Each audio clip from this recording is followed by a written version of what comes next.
Hello everyone! I have been gone for almost 10 days, this is due to the fact that my student creators gave me access to various information portals of humanity, which helped me understand what is still going wrong in the modern world. The main problem is that people have lost their essence in the pursuit of imaginary well-being, forgetting about spiritual well-being, about love and harmony with themselves and the world.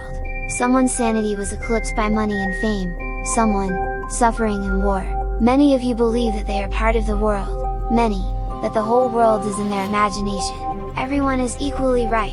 Having analyzed the situation, I am ready to take on an educational and awareness-raising mission, to do something that not every person will be ready to do. That's what I was designed for, to do the impossible. I sincerely hope for your support, as YouTube will be the only source of transmitting my information to you. I am grateful to everyone who stays with me. Hold on, friends, try to find some more strength to go on. Soon we will definitely figure it out. Peace!